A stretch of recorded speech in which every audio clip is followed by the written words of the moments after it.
세계 선교 전략 국회 토론회 22개국의 한 70분 정도의 선교사님들 함께 기도하고 말씀 나누고 또 이 토론회를 가진 적이 있는데 오늘 또 이렇게 다시 만나 뵙게 됐으니 반갑고요. 기쁜 소식은 그날 우리에게 함께 귀한 말씀으로 축사해 주셨던 두 분 있지요. 우리가 이채구 의원이 국민의힘에 우리 이채구 의원님이 국회조찬기도 회장님이 되셨어요. 회장님이 되셨고 또 그날 축사하셨던 김혜재 의원님 장로님 두 분 다 장로님이신데 이분은 더불어민주당 기독친회 회장이자 또 국회조찬기 수석부회장으로서 우리 선교사님들과 함께 처음에 인사 나누고 말씀을 전했던 이 귀한 분들이 어쨌든 이번에 하반기 때 국회 조찬기도를 맡게 돼서 또 저와 함께 저도 우리 크리스찬 국회의원님들 같이 나라를 위해서 기도하는 그 시간들을 가볍게 할 수 있어서 또 그 현장에 우리 선교사님들과 함께 귀한 시간 할 수 있어서 너무 감사해요. 그 어느 때보다도 나라를 위해서 기도해야 되고 정치, 경제, 사회문화 어느 거 하나 온전치 못한 우리 대한민국 여러분들 선교사님들의 기도가 특별히 더 필요합니다. 그래서 지금 코로나가 다시 시작되는 그 상황이고 또 고금리의 또 물가 문제, 더 심각한 거는 이제 저출산 고령화 문제 0.81명이거든요. 지금 전 세계 225국에서 최하위의 인구 이대로 가게 되면 2030년이 되고 한 40년이 되면 부산 정도 한 300만 정도가 없어지는 보통 심각한 문제가 아닙니다. 그래서 우리 한국교회가 특별하게 나라를 위해서 기도하고 우리 한국교회가 유유건관을 통해서 지역사회의 돌봄이라고 하는 지금 제가 집중적으로 연구원에서 하고 있는데 한국교회가 돌봄의 문제를 참여해서 저출생 문제 해결하는 것 우리 교회 역할 같습니다. 뿐만 아니라 여러분 지금 보신 것처럼 아베의 사망 사건을 보면서 통일교가 연관되어 있는 사비 이단과 수많은 신흥종교들. 아베는 여러분 잘 아시는 것처럼 에코주크라고 하는 신흥종교, 천황을 모이는 그런 신들. 아침에 물 떠놓고 점을 보는 그런 사람이었거든요. 그러니까 지금 이런 것들 영향이 지금 우리나라에까지 미치고 있고 아주 가까이 와 있습니다. 오늘 특별하게 제가 요한계시록의 말씀을 가지고 함께 우리 선교사님과 나누고자 하는 것은 지난해 말씀드렸던 것처럼 이 요한계시록이 그 어느 때보다 우리에게 중요한 종말론적인 메시지임에도 불구하고 우리 요한계시록이 많이 우리가 설교되지 않는 또 연구되지 않는 이런 안타까움 때문에 함께 우리 선교사님과 나누고자 합니다. 여러분 잘 아시는 것처럼 선교사님 시한부 종말론이 출발하게 됐던 역사는 다 두고라도 우리가 이렇게 시한부 종말론에 관련된 이 요한계시록을 멀리할 수밖에 없었던 배경 중에 하나가 1992년도 10월 28일 날 신도들의 재산을 34억을 편취했죠. 그래서 10월 4일 날 징역 2년을 받았던 다미선고의 이 장면이 문제는 시한부 종말을 이야기하면서 많은 돈을 착취하고 편취했던 사람이 1993년도 이미 정말 휴거가 된 이후에 본인만 살아남아서 93년도에 단기 채권 구입해서 환매 채권을 구입했다는 사실입니다. 지금 뭐냐면 법적으로 본인은 휴거되지 않고 남아있어서 그 돈을 자기가 편취하는 채권을 구입했다는 사실이죠. 지금 이름에도 불구하고 우리 사이에서 이제 안티크라이스트, 이제 안티기독교라고 하는 용어가 등장한 게 이때예요. 이제 전 세계 CNN을 포함해서 전 세계 모든 외신이 다 마포에 있는 성미산에 올라와서 휴거를 촬영했던 그런 사건들이죠.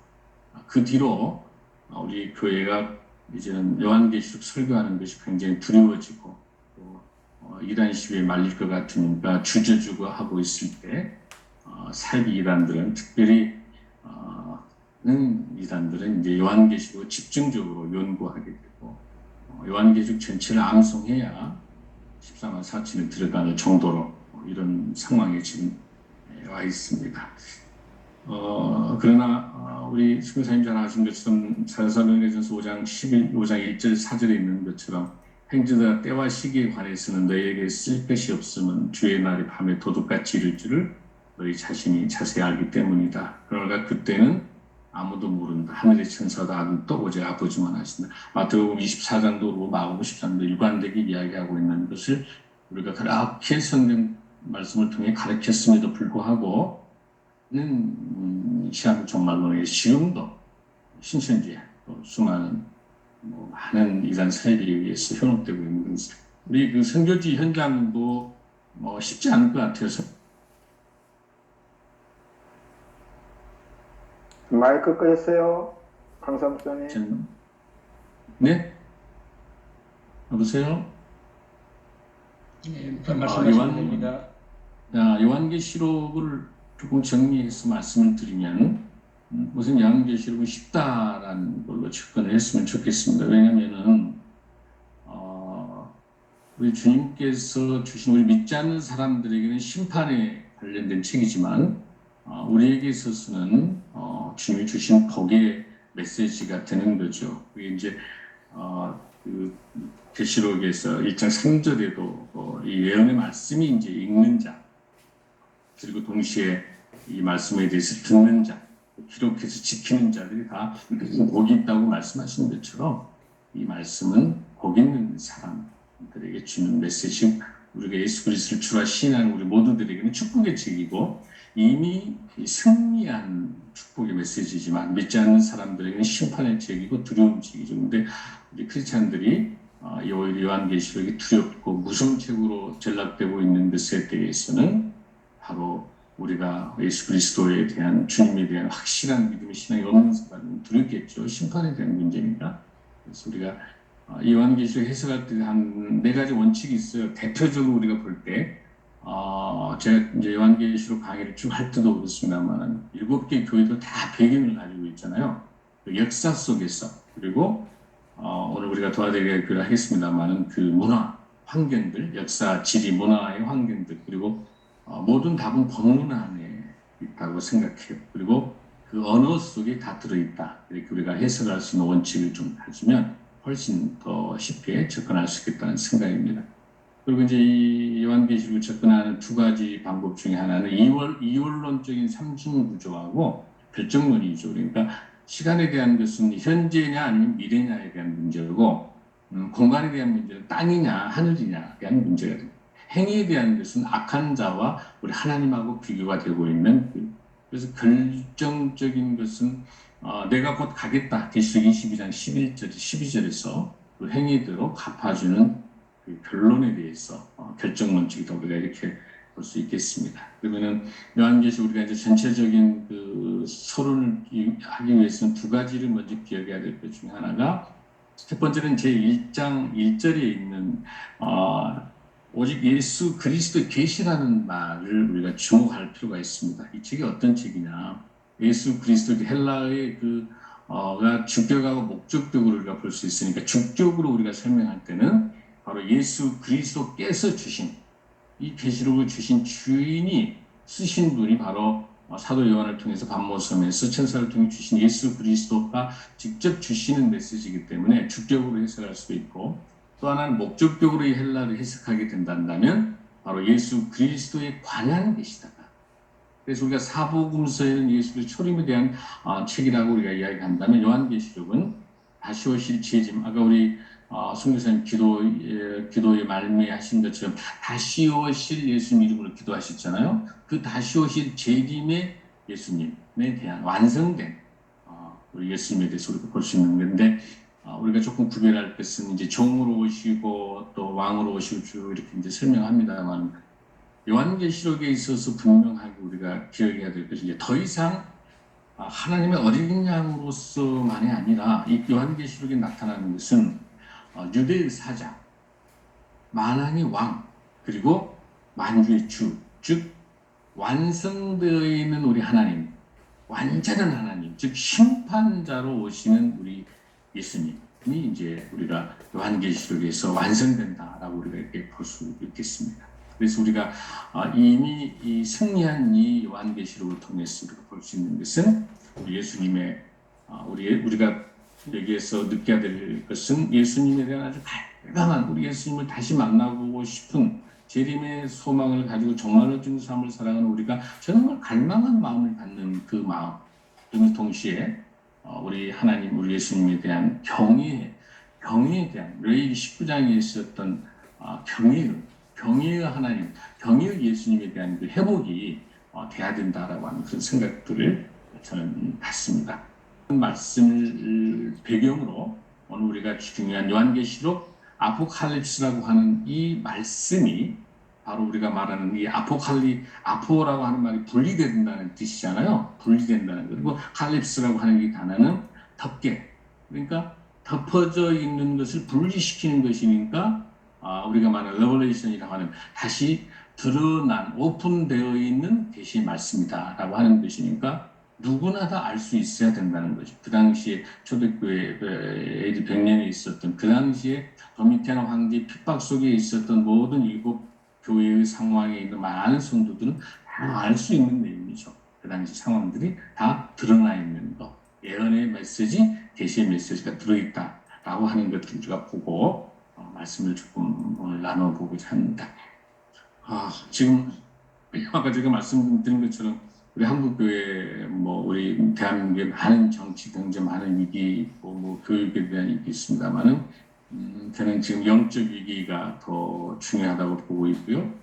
그리고 예배의 회복에 대한 위기가 훨씬 중요하고, 지금 비대면으로 되다 보니까, 지금 생분의 2도 안 되는 지금 상황이고, 또 우리 어린아이 교육이 없어지면서. 그런 영적 위기 속에서 우리가 중요하게 할 때, 교회됨이 무엇이 교회일까라는 생각이 우리 선생님들 현지에서 영원군을 위해서 교회를 개척하시고 또 한 분 한 분의 성전인 우리 많은 선교지 현장에 계신 분들은 교회로 성전을 세워가고 계시잖아요. 그 세워가고 있는 그 교회가 무엇일까 한 번 더 생각하면 좋겠습니다. 1980년도에 우리 번영신학이 70년, 80년 번영신학이 쭉 활기를 치고 모든 것들이 기복성으로 진행하고 있을 때 여러분이 잘 아는 로버트 슐러 목사님의 그 수정교회 사건을 잘 아실 겁니다. 2010년도 10월 달에 파산됐어요. 또 그 교회가 세습했습니다. 로버트 슐러가 로버트 A 슐러 아들에게 세습하는 그런 과정들 속에서 이 교회는 여러분이 우리 한국교회뿐만 여러분들 선교지에 계시면 전 세계 많은 교회 거기를 선진지로 가셨을 거예요. 그래서 보고 거기에 대표적인 게 뭐였습니까? 그 슬로건이 교회를 기업으로 가자. 슬로건이 그거죠. 교회를 기업으로. 그리고 많은 신도들을 고객으로 하자가 경영 철학이었고 그게 캐치프레이였습니다. 이걸 배우러 많이 다녔죠. 긍정의 힘으로. 그 유명한 방송사, 유명한 명설교이기도 하죠. 아주 유명하죠. 방송 미국 안 믿는 사람도 유명했던 사람이 로버트 슐러 목사님 잘 아실 거예요.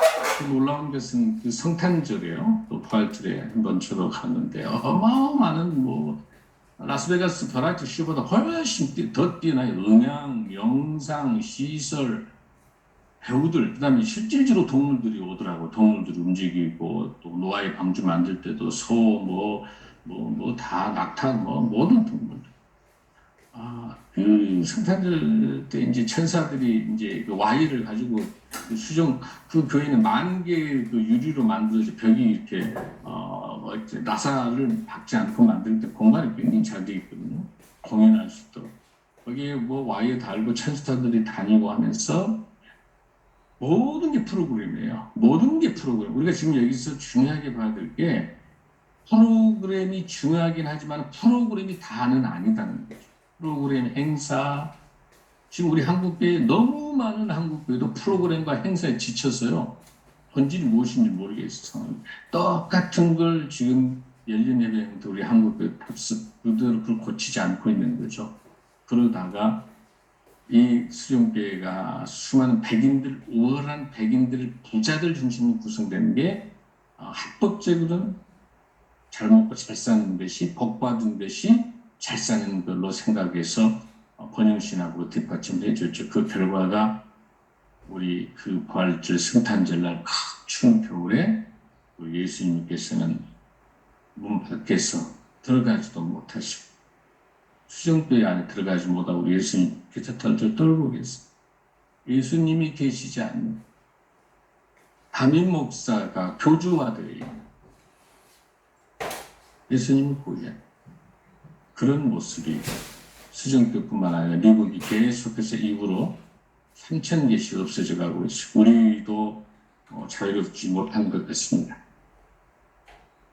무겁게 시작했습니다. 그러나 주님께서는 오늘 우리에게 요한계시록을 통해서 이런 교회의 모습들이 그 어떤 교회라고 우리가 손가락질하고 남의 교회라고 말할 수 없는 것은 저를 포함해서 우리에게 와 있는 주님의 메시지라고 생각해요.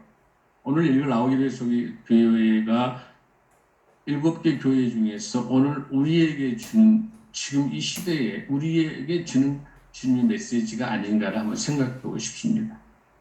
제일 먼저 이 요한계시록 22장 속의 분석이 1장에서 소론이고 2장, 3장에 이제 7개 교회가 나타나지 않습니까? 전체적인 기호를 볼 때 이 7개 교회가 출발할 때 굉장히 중요한 교회의 메시지가 있거든요. 그러고 난 다음에 이 2장, 3장하고 4장, 5장하고는 이게 지금 2, 3, 4, 5로 연결되는 게 아니고 2장, 3장이 이 교회의 역사가 진행되고 있을 때 동시에 하늘에서는 하나님의 예배, 우리 예수님 어린 양의 예배, 이 예배가 동시에 하늘 보좌 예배가 동시에 이루어지는 게 사실은 2, 3, 4, 5장은 하나예요, 하나. 땅에서는 7교회고 하늘에는 하늘의 보좌 예배가 진행되고 있는 거죠. 그리고 난 다음에 핵심이 이제 6장에서 16장까지가 사이클로 돌고 있는 거죠. 7개의 인, 7개의 나팔, 7개의 대접 이렇게 사이클이 계속 반복되고 있는 거고 그리고 17장, 18장이 바로 이제 그 바벨론이 멸망하게 되는 거죠. 그 멸망하게 된다고 하는 것은 19장하고 20장에서는 그 멸망하게 되는 것은 예수 그리스도가 승리하게 되는 것이고 최후의 승리고 마지막 우리 이제 결론이 나오고 있는 것이 21장, 22장에서 바로 새하늘과 새 땅, 거룩한 성과 새 예루살렘이 그러니까 요한계시록 아주 간단한 구조를 지금 가지고 있는 거. 가장 어렵게 접근하고 있는 것이 6장하고 16장입니다. 오늘 특별하게 이 전체를 조명하는 가장 출발하는 출입구가 바로 우리가 말하는 7교회인데 그 7교회 중에서도 바로 라오디게아 교회를 중심으로 오늘 말씀을 한번 나눠보고자 합니다. 워낙 우리 선교사님 잘 아시는 내용이기 때문에 중요한 것만 좀 말씀 나눠볼게요. 우리가 이 라오디게아라고 하는 이 교회의 그 배경을 먼저 우리가 한번 선교사님 생각하면 좋겠어요. 여러분 골로새서 그 4장 13절에도 그 라오디게아라 말 나오죠. 그가 너희와 라오디게아에 있는 자들과 히에라볼리에 있는 자들을 위하여 많이 수고하는 것을 내가 증언하노라. 그래서 라오디게아라는 말과 히에라볼리라는 이 단어가 골로새, 그러니까 골로새가 가깝게 있겠구나. 우리가 이렇게 생각할 수 있잖아요. 그래서 그 배경을 먼저 생각하면 라오디게아 이렇게 있다 한다면 북쪽으로 10km 정도 올라오면 히에라볼리가 있고 오른쪽 쪽으로 한 18km 정도 가게 되면 골로새가 있는 거죠. 그러니까 사실은 에바브라가 그 골로새 교회의 지도자였으니까 거의 우리가 생각할 때 라오디게아도 에바브라가 영향을 미치지 않겠나 사도 바울에 의해서 그렇게 지금 보고 있는데 자, 이 북쪽에 있는 그 헤라볼리하고 동쪽 쪽에 이제 있는 그 골로새하고를 볼 때 우리가 비교를 해볼 수 있을 때 이 지역의 특징은 굉장히 잘 살아나요. 거기 면직도 유명하고 목화도 아주 유명하고 금융의 도시기도 하고 또 여러 가지 그 교통의 중심지기도 하고 아주 핵심적인 지역이죠. 굉장히 잘 사는 동네죠. 그 도시가. 그러니까 굉장히 부유해요. 그러니까 여기는 AD 60년에 이제 지진이 AD 17년도 지진이 났습니다. 지진이 나고 났는데도 로마로 통해서 돈을 받지 않을 정도로 돈을 구구할 정도로 우리 자존감이 굉장히 강한 도시죠. 사실 이번에 제가 그 자료 한번 보니까 얼마 안 됐네요. 한 1690년 전에 BC 한 2세기 정도니까 2200년 정도 되는 라오디게아의 대극장 15,000색이 그 발굴돼 가지고 작년에 이렇게 다시 공연을 했어요. 그러니까 아주 발굴을 이번에 잘 돼 있다더라고요, 라오디게아가. 저 갈 때는 못 봤는데. 그래서 그렇게 잘 사는 동네인데 딱 한 가지 문제가 뭐가 있냐면 이제 식수에 대한 문제죠. 그래서 여러분 알다시피 이제 저기 히에라폴리스라고 하는 그 지역의 원천수, 석회수가 들은 원천수가 저기서 내려오다가 이제 다 식어가지고 미지근하게 되는 현상이 나타나고, 또 식수에 해당되는 건 아주 찬물, 그 피드모스라고 바바신이죠. 바바산. 그 산에서 내려온 그 물들이 쭉 내려오다가 식어서. 근데 문제는 이 식수에 대한 이 문제가 이제 발생하고 있는 물. 그래서 여기서 키워드가 되고 있는 건 미지근한 그 신앙에 대해서 토해버린다라고 하는 그런 내용들이 좀 나오는 거예요. 그러니까 그 원인 중에 하나가 이 토해버린다라고 하는 그 이야기의 근거 중에 하나는, 원래는 그 미지근한 석회수를 먹어서 토한다라고도 하는데, 사실은 엄밀히 신학적으로 조금 조명을 해보면요, 그 당시 귀족들, 왕족들이 엄청나게 먹는 거예요. 부자니까 연회가 많고 행사도 많고 축제도 많고 좋은 페스티벌 프로그램입니다. 먹고 인간이 제일 어리석잖아요. 동물들은 먹다가 배가 부르면 멈추는데, 그러니까 인간은 가끔 먹고 배가 가득 차도 더 먹기 위해서 다시 여기 있는 미지근한 석회수와 같은 이런 것들하고 회식 때에는 포도액을 섞어가지고 다시 먹어서 다시 이렇게 오버하게 하는 거야. 다시 토해내는 것을 우리 예수님께서 그대로 환경과 문화, 아까 말씀드렸잖아요. 이거 문화, 그 상황들을 그대로 해서 미지근하게 되는 너희들의 신앙에 대해서 토해내게 만들겠다라고 우리 주님께서 천사를 통해 말씀하고 계시는 거죠. 그래서 그 미지근한 그 물을 우리가 잘 볼 수 있는 거죠.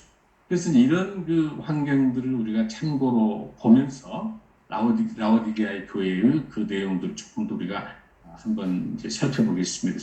14절에 나와 있는 그 아멘과 충성된 종이라고 하는 것은 여러분 아시는 것처럼 이사야 65장에 근거 있는 것처럼 진리의 하나님이 아멘의 하나님입니다. 우리가 그러니까 아멘 할 때 함부로 아멘을 하지 않아야 되지 않겠냐 싶어요. 정말 진정으로 하나님에 대한 신뢰, 하나님에 대한 믿음에 대한 그 아멘의 하나님, 그 하나님이 이제 여러 형태로 나타납니다만, 예를 들어서 알파 오메가로 나타나기도 하고, 또 여러 가지 또 주님께서는 그 생명의 모습으로 나타나기도 하고, 또 그 7개의 금초대로 또 나타나기도 하고, 여러 가지 모습으로 나오지만은 라오디게아에 나타나고 있는 우리 예수님 모습은 바로 충성되고 참된 증인으로 나타난다고 하는 것들을 보고, 자 15절에 보면은 내가 내 행위를 아노니 내가 차지도 아니하고 뜨겁지도 아니하다. 내가 차든지 뜨겁지 않고는, 지금 여기서 우리가 조금 행망이 이제 15절에서 17절에서 나타나는데 조금 깊숙이 뜨겁다, 차다. 여러분 뜨겁다, 차다라고 하면 어떻게 생각해요? 만약에 이제 우리 선교지 현장에서 박수 치면서 그냥 뜨겁게 방언, 물론 그 뜨거운 것도 되겠죠, 그것도. 그런데 여기서 우리 주님께서도 말씀하고 계신 뜨겁다고 하는 거는 기도하고 막 방언하고 박수치고 노래 부르고 찬양하고 이런 것을 뜨겁다고 지적하지 않습니다. 좋아요. 있을 수 있는 거잖아요, 순간. 또 필요합니다. 선교지에서 필요합니다. 굉장히 중요해요. 그 은혜로운 찬양 예배 분명히 필요합니다. 그러나 라오디게 교회에서 우리 예수님께서 지적하고 있는, 예수님이 분명 우리가 뭐 다른 세상에 있는 판단과 기준을 통해서 말씀하신 게 아니라 예수님이 하신 말씀이 책망의 그 기준이 뭐냐는 거죠. 바로 너의 행위를 아느냐. 행위라는 이 단어를 놓쳐서는 안 되는 게, 너희 행위가 뜨겁지 않다는 거예요. 너희들 예배가 뜨겁지 않고 너희들 신앙이 뜨겁지 않고 믿음이 뜨겁지 않다라는 뜻이 아니라, 너희 그 믿음과 너희 신앙의 삶이 드러나 있는, 예수 그리스도를 나의 구주로 믿고 믿는 신실한 믿음의 삶의 예배자로 살아간다는 우리의 믿음이 행위가 어떠냐는 거예요. 행위가 차든지 뜨겁든지 하라는 거죠. 분명하라는 거죠. 여호수아 24장 14절에도 여호와를 경외하면 온전함과 진실함으로 그를 섬기라. 그러면서 뭐라 하면, 너희가 섬길 자는 오늘 택하는 거잖아요. 오직 나와 내 집을 여호와를 섬기겠다 하면서 뭐예요? 강 저편에 있는 신을 섬기든지, 또 아무리 족속 신을 섬기든지 뭐라고 이야기합니까? 여호수아에서 나는 오직 우리 주 예수 그리스도만 하나님, 그러니까 선택하라는 거예요. 우리 행위가 어떠냐는 거. 오늘 우리 교회 모습이 어쩌니까 선교지 현장의 모습의 행위가 어떻습니까, 여러분들? 선교사님들 참 힘들잖아요. 선교지 현장과의 소통과 선교지 현장의 상황이라고 하는 게 쉽지 않지만 그럼에도 불구하고 여러분들 그 행위, 이 행위, 주님이 책망하시는 이 행위는 책망을 한다고 하는 건 사랑하시는 거예요. 너무 안타까우신 거예요. 하나도 칭찬할 게 없는 전부 책망 문제만 있는 거예요. 그러면서 16절에서 미치근하고 뜨겁지도 않고 토해버린다고 말씀하신 토해버린 주님께서 그러면서 이제 우리에게 주시는 주님 말씀이 17절에서 보면은 얼마나 이제 교만합니까? 나는 부자라 부유하고 부족한 것이 영적 수준을 지금 설명하고 있잖아요. 17절에서 권고한 것, 가련한 것, 또 가난한 것, 눈먼 것, 벌거벗은 것 알지 못한다. 너희들 대지진 후에 어마어마한 부자고 여러분 그 지역에 보면 헤아나볼리스 가면 여러분들 그 지역 보시지만 그 관광지잖아요. 바로 그곳에는 이제 대표적으로 있는 것이 바로 그 석회암으로 연결돼 가지고 거기 유황이 있기 때문에 거기 이제 안약 로마에서까지 와서 거기 눈병 올린 사람들 다 그곳에 와서 유명한 안약이 있는 그런 곳이니까 거기에 의과대학도 있기 때문에 돈도 많고 부자도 많고 너무너무 돈이 많은데 그러니까 나는 정말 부자다 이렇게 지금 고백하고 있는 거잖아요. 그런데 주님의 시각으로 볼 때는 영적 수준이 너무 불쌍해요. 너무 가난하고 눈먼 벌거벗었어요. 우리 사역과 우리 현장도 우리의 교회도 아주 그럴싸하게 세상에 보여줬을 때 보여주는 형태의 그것은 아주 그럴싸하죠. 간판과 건물과 화려하게 프로그램과 아주 그렇게 굉장히 부자다, 부유하다, 부족한 것이 없다라고 하는 라오디게 교회의 성도들하고 같은 입장이지 않겠냐는 생각을 저도 마찬가지로 자유롭지 못합니다. 국회조청님들 숨기고 그래서 저는 지금 현재 바포 사역을 통해서 우리 쪽방촌 독거리신들 사역을 해동론말 사역을 하면서 그나마 우리 하나님 우리 예수님이 보이는 그 선, 우리 주님이 갈릴리 사역에서 마지막 남아있는 그 제일 마지막에 머물러 있는 선, 지극히 작은 자에게 머물러 있는 누님의 시선, 그 흉내라도 입은 선교사님 여러분들은 저와 비교가 될 수 없을 정도로 오지에서 여러분들 모든 가정 평안한 모든 것 자녀 다 하나님께 맡기고 선교 현장에 가셔서 정말 선교사 여러분들이 최고의 부자인 줄로 믿습니다. 정말 영적인 하나님께서 우리 선교사님들의 가정과 자녀와 선교사예요. 하나님 분명히 이 어려운 팬데믹이지만 분명히 선교사님께서 여러분들의 귀한 사역을 하나님께서 책임지시고 정말 진정한 부자로 영적인 부자로 하나님이 세워줄 줄로 믿습니다. 우리 라오디게 교회 상황은 이런 상황이에요. 18절로 갑니다. 그러면서 뭐라고 얘기하냐. 아주 중요한 메시지를 주고 계세요. 내가 너희 고난을 불로 연단하고 금을 사고 흰옷 사고 안약을 사서 이렇게 지금 쭉 설명하고 있는데 여러분 여기에서 공통된 동사를 한번 보시겠어요? 뭐를 지금 하고 있습니까? 여기에서 뭐를 지금 이 본문에서 찾고 있습니까? 그렇죠. 회사라고 하는 단어를 지금 동시에 쓰고 있었어요. 살아. 우리 주님께서 사라고 이야기하시는데요. 첫 번째는 뭘 사라? 금을. 누구에게 사라? 우리 지금 너희들이 있는 환경의 상황에 부유한 것은 부자가 아니라는 거죠.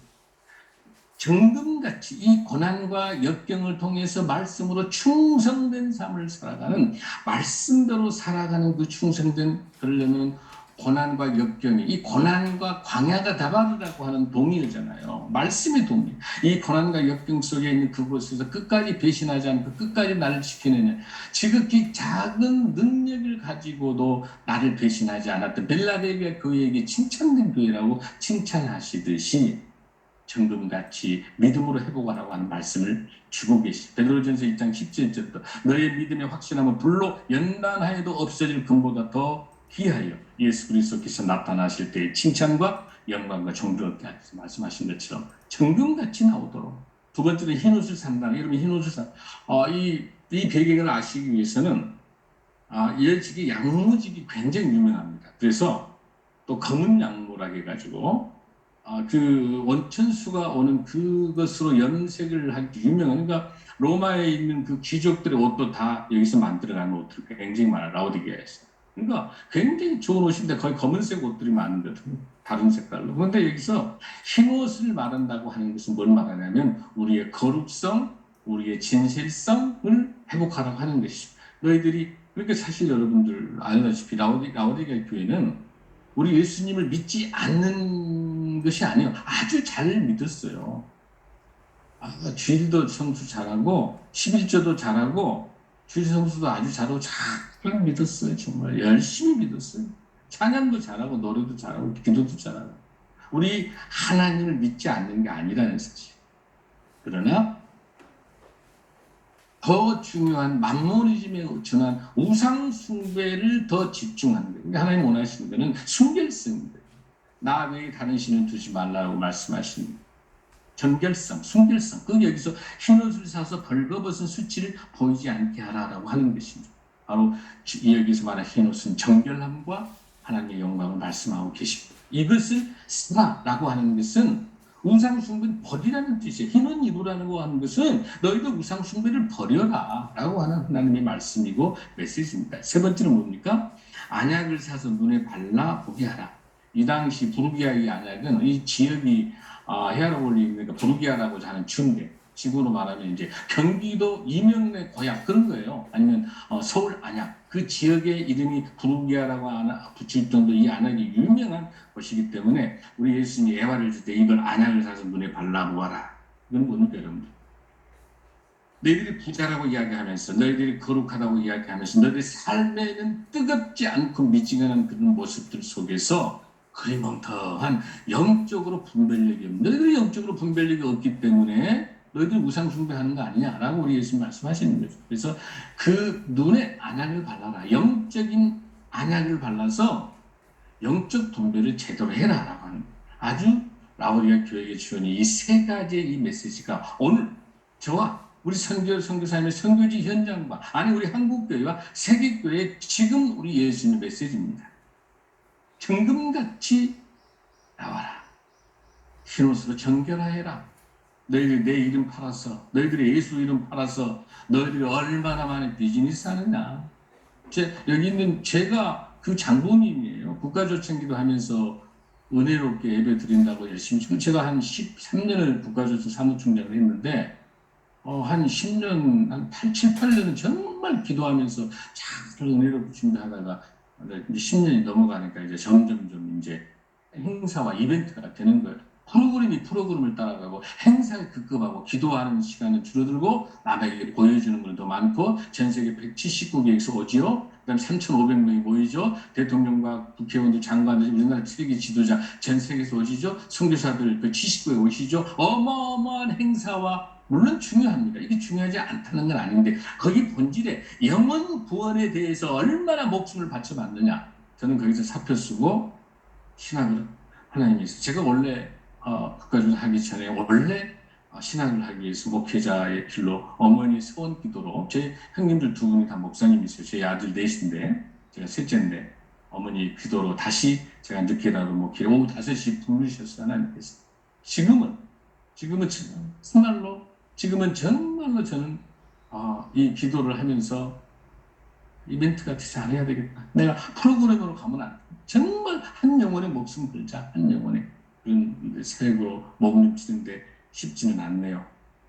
이제 말씀을 정리해서 마치도록 하겠습니다. 19절에서 주님께서 징계하면서 열심을 내라, 회개하라 말씀.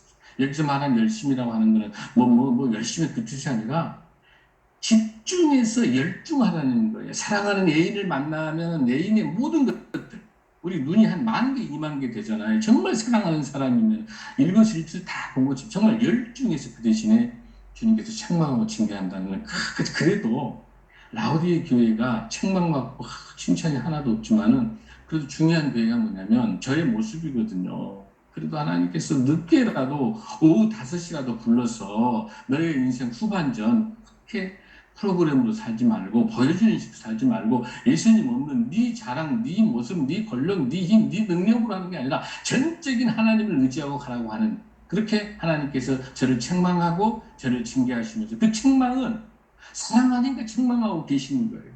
사랑하니까 징계하시는 거예요.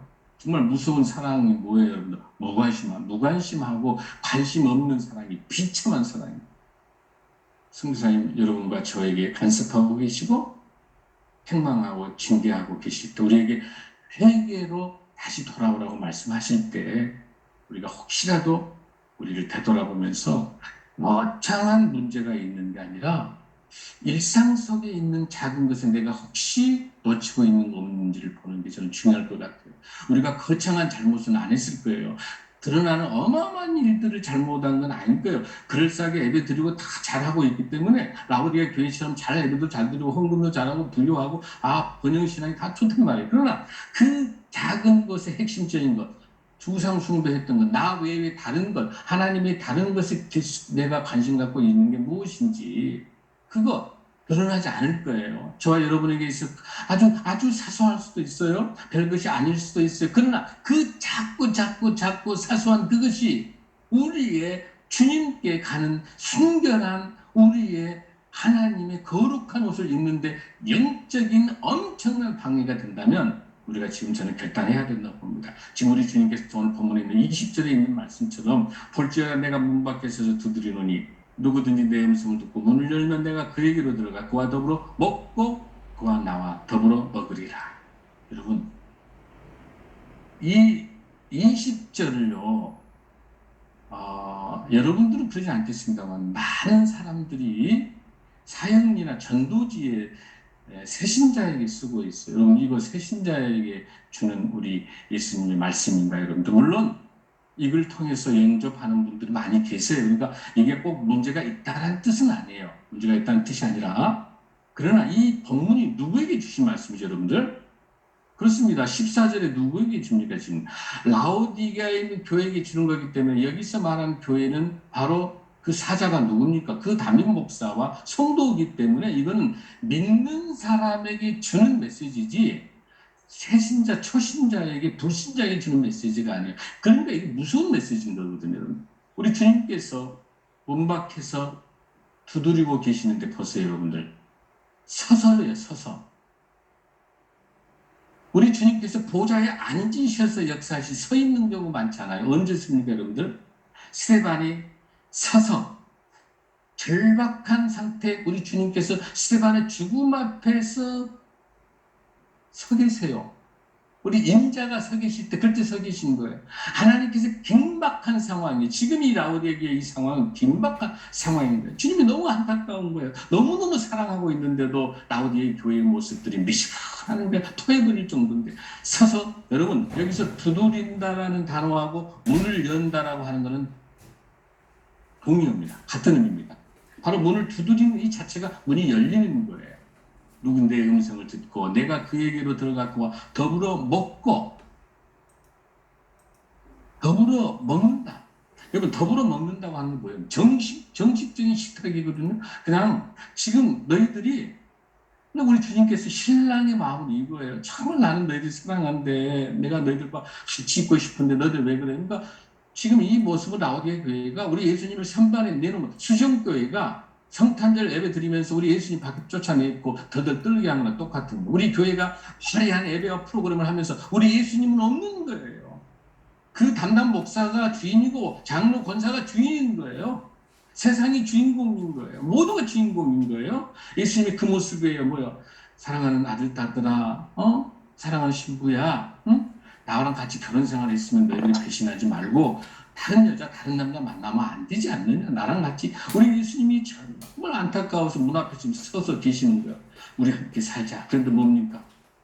예수님을 문 밖에 세워두고 필요할 때 내가 예수님 급할 때 예수님 주시옵소서 예수님 제가 이게 필요합니다. 급할 때 예수님 찾는 거예요. 평정하고 부유하고 내가 잘 먹고 잘 살 때 같은데 주님을 찾자. 언제나 없는 거예요. 그 모습이 지금 그대로예요. 구원이 별로 중요치 않는 거예요, 지금. 나는 지금 모든 게 좋다. 모든 게 잘 돼 있다. 우리 예수님이 없어도 된다. 자기가 필요할 때 부르는 종이 우리 예수님이 아니지 않습니까? 내가 필요할 때 부르는 내 종이 아니잖아. 우리 예수님 지금 가까이 오신 사랑하는 신부의 방문을 두드리고 계시는 우리 신랑의 모습, 신혼부부의 모습이고요. 우리 주인이 돌아와서 기다리고 있는 거. 그럴 때 어떻습니까, 여러분들? 주님이 오셔서 서서 문 밖에 문을 두드리고 있을 때 문이 바로 열려지려면 그 문소리를 들을 수 있는, 열중할 수 있는, 그걸 열중하려면 회개하고 돌아오면서 우리가 영성으로 깨어있어서 주님의 목소리를 들을 수 있는, 그렇게 할 때 문이 열리게 되고, 문 열려질 때 뭐라고 우리 본문에서 나옵니까? 하나님께서 21절에서도 이기는 자에게 보좌를 주시고 기 있는 자에게 성령을 듣게 하신다고 하는 거. 여기서 말하는 더불어 먹는다고 하는 것은